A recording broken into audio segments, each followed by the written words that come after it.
I feel like a dweeb and I feel like a nerd because I'm trying to build an art career for myself, yet all I'm doing is sitting at the computer. Now I know what you're thinking. I'm not on Reddit.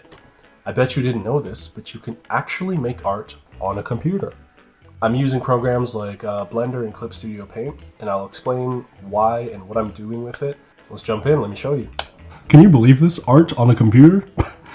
I can't believe it myself, guys. We're really living in the future. It's almost like it's doing the work for me. Anyway, here's a little storyboard sequence I'm working on. I don't know what the story is. These are just characters that I've made up on the fly.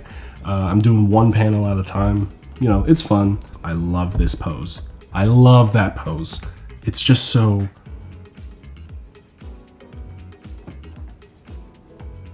you know? Shit. Here, let's zoom in closer on that. Right on. So yeah, I'm doing this pretty much all in one layer. Like, I'm not really trying to make anything serious out of this. Like, it's just basically to get in the groove of storyboarding.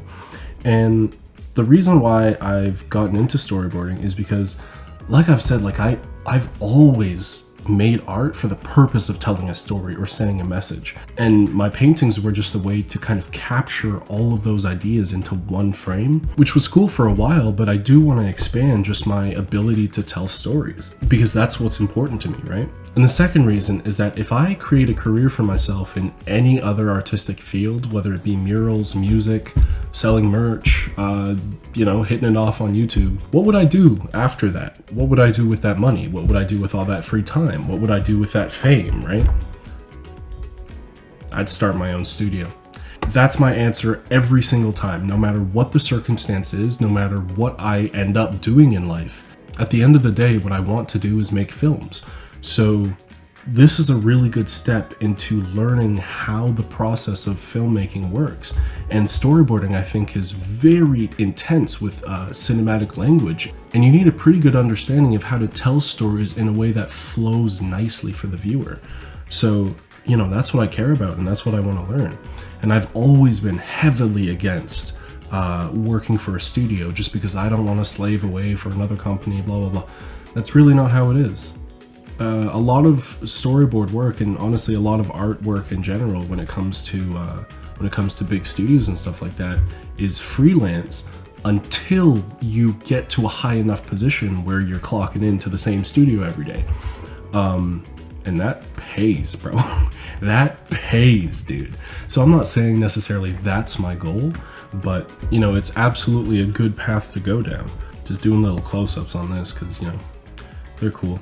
I'll probably draw another panel as I talk. So basically the next little bit of my YouTube is going to be just me documenting that process. I just kind of want to show you what I've been doing in Blender. It's nothing crazy. It's just, you know, this is the very beginner level tutorial, but I'm happy with it. I'm proud. Bro, look at this, dude. Isn't this sick? Isn't this awesome? Look, dude, I'm so happy with this. I just think it's cool. I'm happy to finally get into 3D because this is how I'm gonna make my films. This is where I'm creating characters. This is where I'm animating. I've animated in 2D and I'm good. I don't want to do that ever again. I'll get someone else to do it. I'll learn little bits and pieces, maybe to put on top of 3D animation, but really with the level of detail and the realistic looks that I want in my movies, I gotta do it in Blender. So this has been super fun, you know, it's just it's a fun, cool way to learn shape language, and yeah. No, I'm pretty happy with this. I haven't finished the tutorial. I just basically took what I needed from it and got to this point. I certainly will finish it because then there's like, you know, advanced lighting, you build a room and then add sprinkles and whatever. Anyway, I'm happy with this right now because I didn't actually expect to finish this. I tried the tutorial once already and it sucked. And then I gave up, and on the second time I got it and it was super easy. So I'm pretty happy. Oh, and I also want to show you all of the storyboarding and film studies that I've been doing at work whenever I can on paper, just, you know, doodling out thumbnails and stuff like that. I have a notebook now where it breaks down different scenes by the camera movements, And the first few pages, I actually have no idea what I'm talking about. So I don't know the film language at all.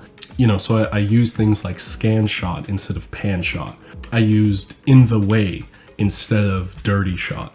So now that I know all of the film language, I can actually describe it in my storyboards a lot better, and that makes me pretty happy. So I've also done some storyboarding exercise that I've taken online, and one of them is to draw a couple in various different situations. So the first one I did is them being in love. The setting always has to be in the living room. So yeah, there they are. I thought this was super cute. Tearing up as I was making it because this is adorable. But I've also made a bunch of other thumbnails for these circumstances. And honestly, like, I could finish the assignment to this level. I was gonna say of quality, but it's this is done in like 30 minutes. So I just worked on the thumbnails enough to work on blocking and camera placement and how that describes certain emotions and situations. And there's a couple that I really like out of those. Anyway, now the last thing I want to show you before we actually get to work is this storyboard template for, you know, basic presentation and just laying out my own ideas for when I create my comic and when I actually start animating films. I don't think I'll include this in my portfolio because recruiters want to see my drawings, not my notes, right? So I can have, you know, just bare panels with notes on the side, but the whole template layout, I don't think works for the portfolio. Anyway, I got this template online and it had a bunch of information up here that I didn't really need. So I just kind of moved everything around and offered enough space to describe exactly what's happening in the sequence. That just feels more natural for me. All right, so let's start thinking about how we are going to tell this story. Like I said, I'm doing this one panel at a time. I genuinely have no clue what story I'm actually trying to tell. It's just fun characters. It's just, you know, I like characters with sass in them. I don't know, it clearly looks like they're about to fight, but do they actually fight? I'm not sure. Yeah, I guess I'll just start sketching.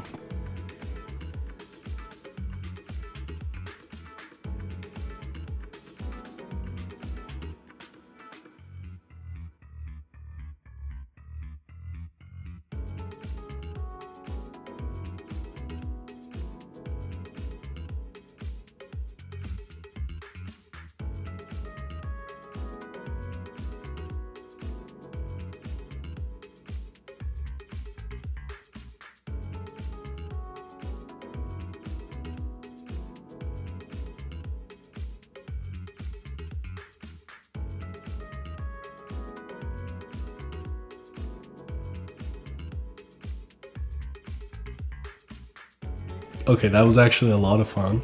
I was gonna do 2 panels, but I got carried away with, you know, just making things a bit more clear.